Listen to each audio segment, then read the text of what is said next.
আমরা বৃক্ষমেলা 2025 এটি আয়োজন করেছি।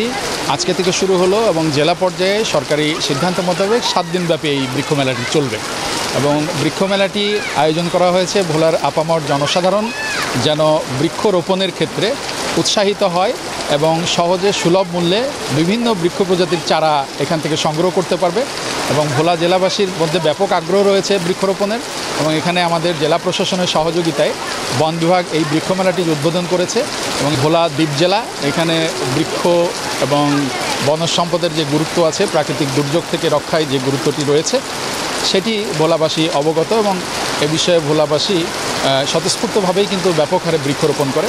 সেটিরই ধারাবাহিকতায় তারা যেন আরও বেশি বৃক্ষরোপণ করতে পারে এই জন্য এই বৃক্ষমেলার আয়োজন।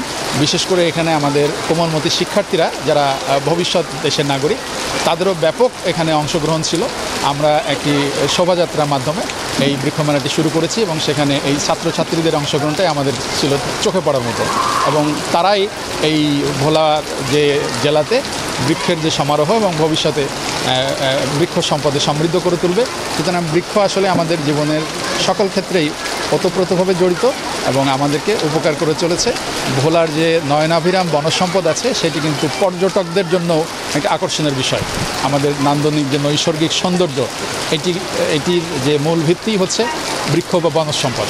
সুতরাং আমি আপনাদের মাধ্যমে আবারও আহ্বান জানাতে চাই যে ভোলা জেলায় এই বৃক্ষমেলাটি সফল হবে এবং সকল জনগণ এই বৃক্ষ রোপণ করবেন এবং এটি যত্ন সহকারে পরিচর্যা করবেন যেন ভোলা জেলাটি বৃক্ষ সম্পদে পরিপূর্ণ হয় এবং এবারের যে প্রতিপাদ্য পরিকল্পিত বনায়ন করি এবং সবুজ বাংলাদেশ গড়ি এর যে পরিপূর্ণ বাস্তবায়নটা ভোলা জেলায় হবে। এই বৃক্ষমেলাতে এটি আমাদের প্রত্যাশা এবং ভোলার সকল জেলাবাসীকে আহ্বান জানাই যেন বৃক্ষমেলায় অংশগ্রহণ করে, প্রত্যেকেই গাছ রোপণ করে, পরিচর্যা করে এবং ভোলা জেলাকে একটি বৃক্ষ সম্পদে পরিপূর্ণ জেলা হিসেবে গড়ে উঠবে। আমাদের জীবন নির্ভর করছে আরেকজনের ওই দানের উপরে, গাছের উপরে।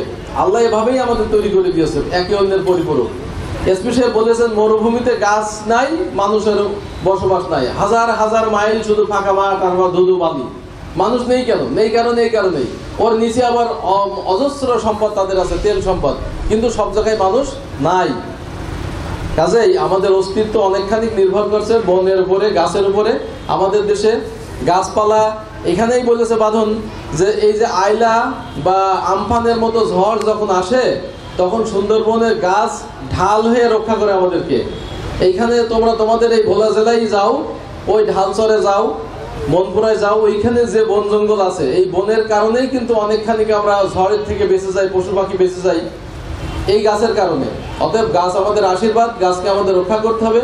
তোমরা কষ্ট করে এখানে আজকে আসছো, এখান থেকে একটু হলেও শিখে যাও যে গাছটাকে বাঁচাতে হবে। সেই কারণে আমাদের গাছের সংখ্যা বাড়াতে হবে, সেই কারণে আমাদের এই আয়োজন।